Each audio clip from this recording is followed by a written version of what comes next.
Pemecatan yang dilakukan Mahkamah Partai PDI Perjuangan berbuntut pelaporan caleg PDIP Tia Rahmania ke Mabes Polri hari ini.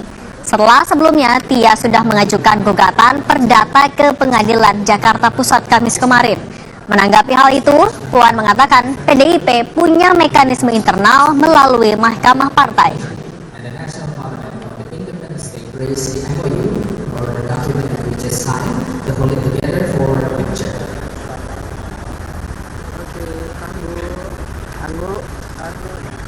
Untuk yang pertama, partai politik mempunyai mekanisme internal melalui Mahkamah Partai. Bagaimana kronologis penjelasannya silakan tanya ke DPP Partai PDI Perjuangan terkait dengan tadi yang ditanyakan.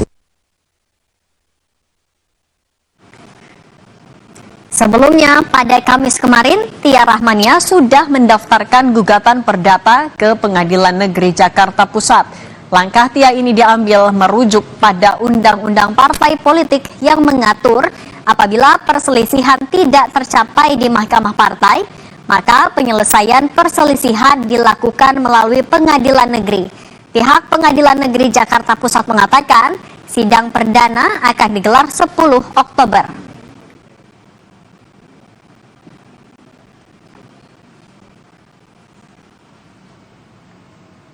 Melalui situs pnjakartapusat.go.id tercatat laporan penggugat Tia Rahmania pada hari Kamis 26 September 2024. Dalam situs tercantum nama tergugat yakni Mahkamah Partai PDIP, Boni Triana, dan Muhammad Hasbi Ashidiki Jayabaya.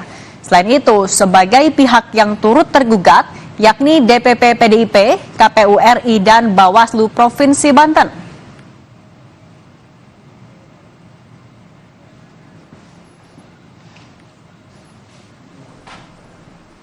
Sementara itu, alasan PDIP menjatuhkan sanksi pemecatan terhadap Tia Rahmania usai Mahkamah Partai memproses sejumlah bukti dan fakta berdasarkan putusan Bawaslu tanggal 13 Mei 2024. Tia terbukti melakukan penggelembungan suara. PDI Perjuangan memastikan pemecatan Tia sebagai kader partai dan pembatalan sebagai anggota DPR Dapil Banten 1 bukan karena kritiknya pada KPK di Lemhanas Rabu lalu.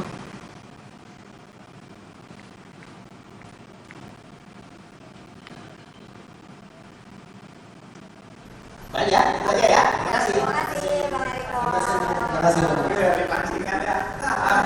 Bang Eriko. Terima kasih. Halo. Mohon ini masukan kepada panitia Lemhanas, kalau bisa cari tolong dihargai forum ini, Bu. Yang memberikan nilai-nilai baik. Terima kasih. Wassalamualaikum. Izin Bapak, mungkin dilanjutkan dulu Bapak izin. Oke. Bukan karena bertanya tapi tidak di dalam jadi.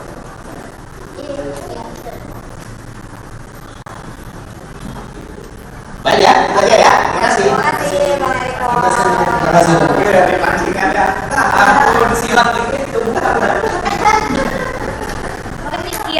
Halo. Mohon ini masukan kepada panitia Lemhanas, kalau bisa cari tolong dihargai forum ini, Bu. Yang memberikan nilai-nilai baik. Terima kasih. Wassalamualaikum. Izin Bapak, mungkin dilanjutkan dulu Bapak izin. Oke. Bukan karena bertanya tapi tidak di dalam jadi.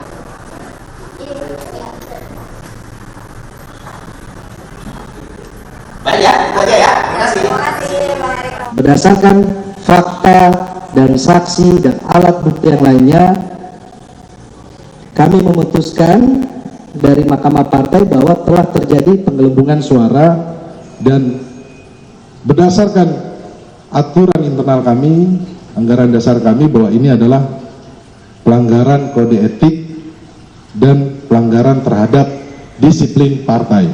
Mahkamah Etik memutuskan Saudara Tia Rahmania bersalah dan dijatuhkan sanksi tegas pemberhentian dari anggota partai. Bahwa ini kami sampaikan bahwa untuk meluruskan informasi yang beredar di luar, bukan karena apa yang dilakukan Saudara Tia kemarin di dalam acara Lemhanas, kemudian partai memecat Saudara Tia Rahmania ini tidak benar.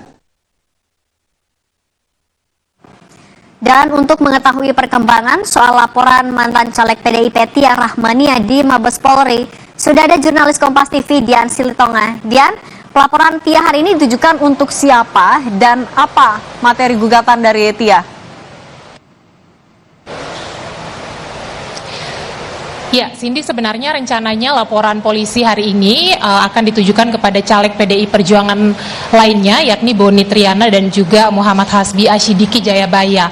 Nah, tapi tadi ketika laporan polisi dilakukan oleh Tia Rahmania dan juga kuasa hukum, ternyata laporannya tidak bisa dilakukan karena memang tadi ada persoalan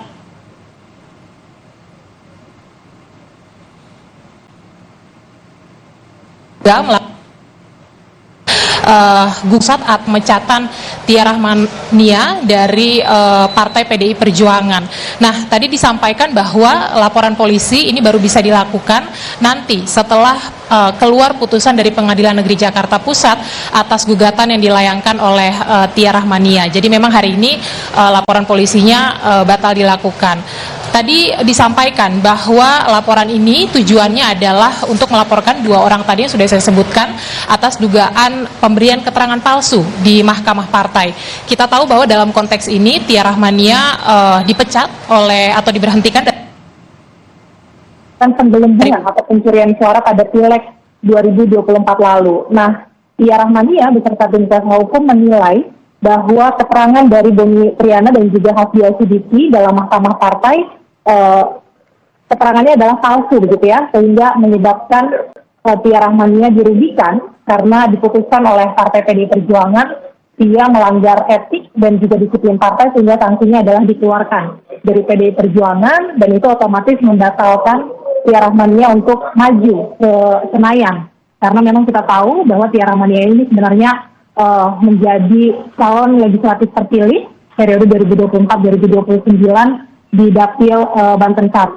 Kalau kita ikuti kasus ini juga sempat ada dugaan bahwa pemecatan Tia Rahmania dari PDI Perjuangan ini juga berkaitan dengan aksi dari Tia ketika mengkritik Wakil Ketua KPK Nurul Gufron di salah satu forum yang diadakan Dewan Hanas. Waktu itu Tia mengkritik Nurul Gufron yang memberikan materi soal integritas di hadapan calon anggota legislatif. Nah, kita tahu juga bahwa PDI Perjuangan mengklaim bahwa ini tidak ada kaitannya dengan aksi kritik yang dilakukan oleh Tia Rahmania terhadap Wakil Ketua KPK, tetapi ini murni karena masalah internal di partai politik.